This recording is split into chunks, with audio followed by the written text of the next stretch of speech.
A recording studio in Cairo. This is the group Mahraganat, or the Gunners.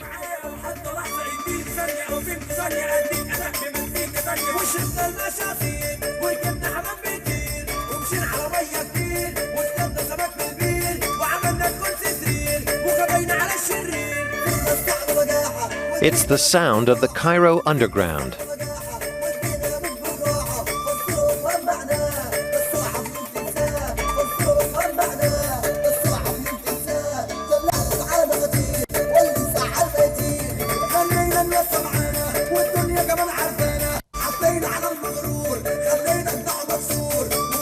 The music is called Mahraganat, and it stands for an attitude.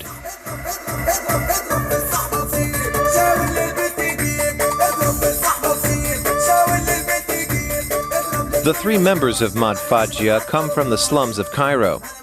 Now in the studio, they can record their songs, which are full of defiance and the will to survive.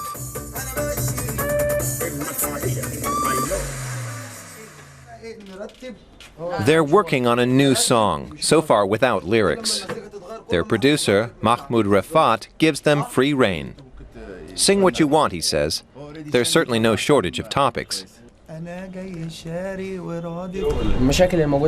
Islam says there are so many problems in our society. There's addiction, or the bad school system. That's an important topic. Kids don't want to go to school anymore, and teachers don't do a decent job either.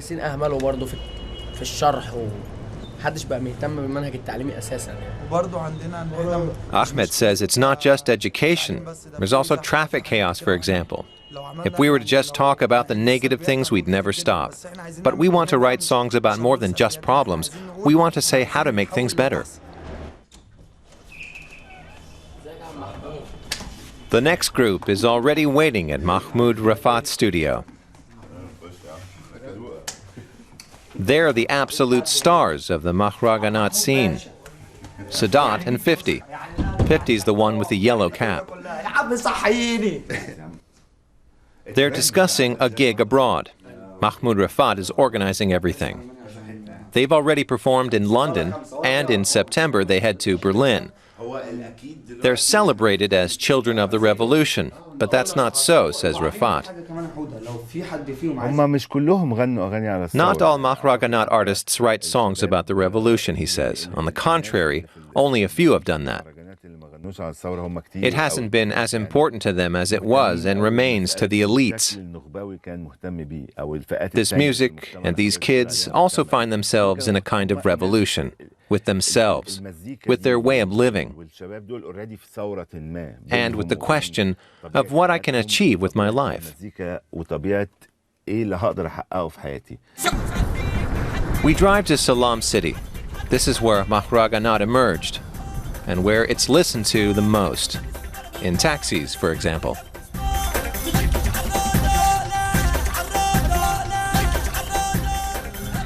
Mahraganat has its origins in a kind of music called shabi.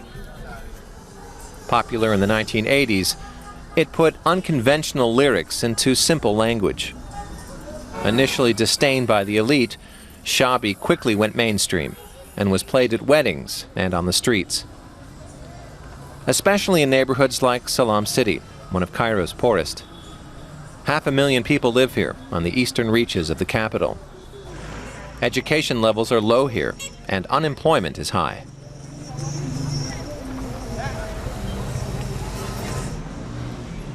I'm supposed to meet up with Sadat and 50 late in the afternoon. When I arrive, their manager tells me they're still asleep. They got to bed at 9 in the morning. 4 hours later, 50 shows up and wants to show me around. You're in Salam City, the birthplace of Mahraganat, he proudly says to the camera. 50, whose real name is Allah, took his stage name from his idol, U.S. rapper 50 Cent. Other Mahraganat artists have also taken Western-style stage names, like Otta, Ortega, Diesel, and Bombo. A bit of globalization on the outskirts of Cairo.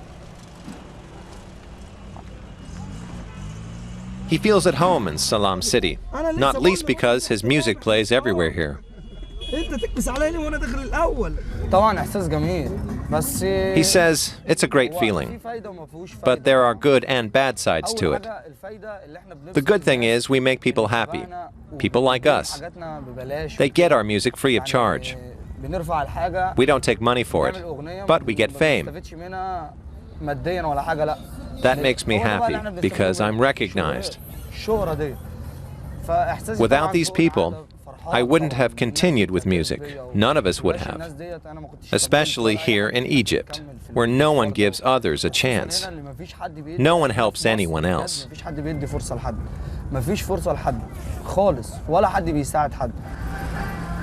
He tells me about a former music producer in central Cairo who embezzled money from his band. About intellectuals who despise people here because of their origins. But here in Salam City, people stick together, 50 says. We visit each other and ask if they need help. Like this former band member who left the music business to operate a car wash.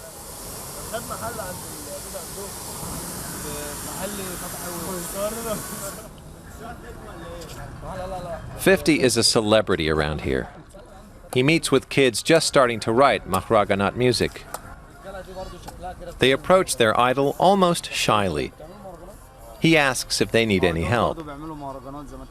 50 says it's the social problems in his neighborhood that concern him, not politics, of which he has a low opinion.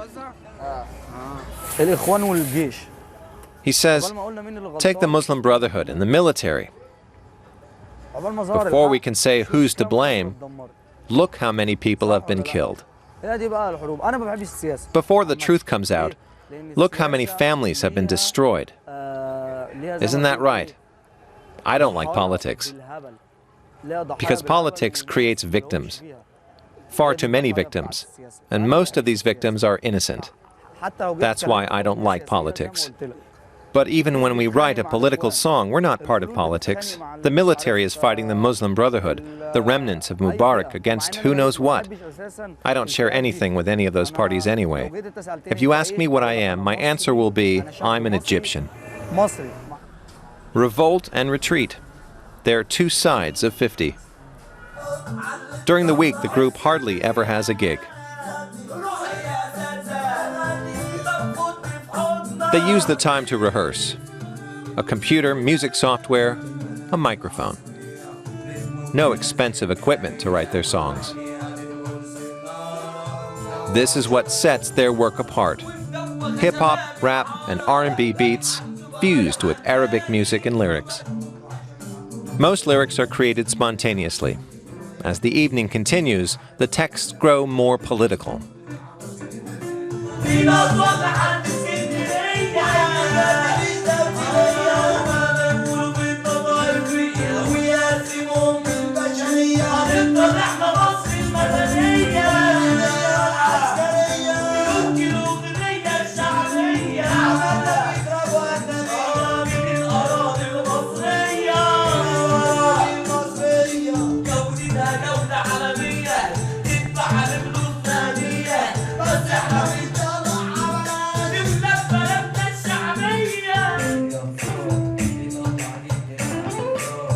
Before the revolution, singing such lyrics could have gotten them arrested.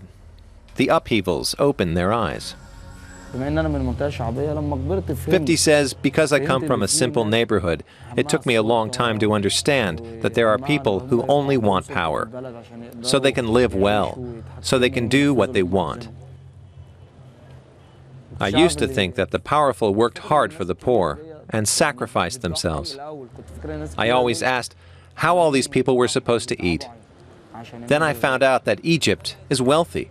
And the greatest wealth is the Egyptian people themselves.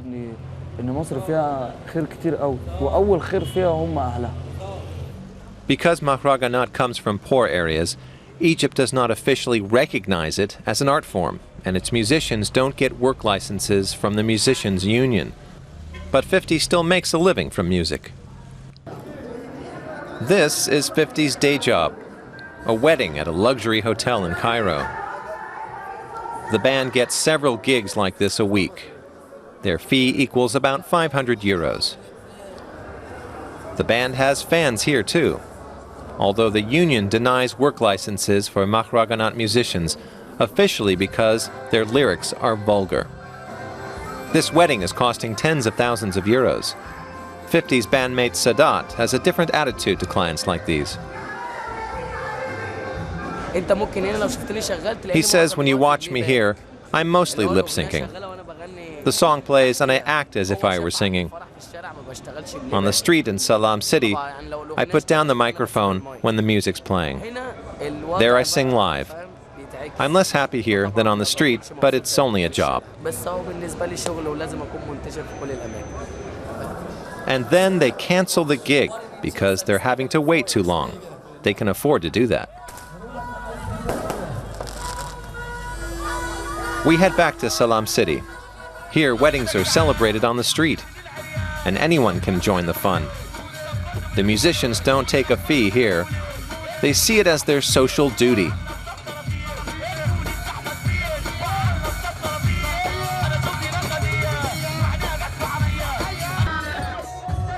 For these young people, the music is like a valve. It lets them blow off steam. In the pressure cooker, that is today's Egypt.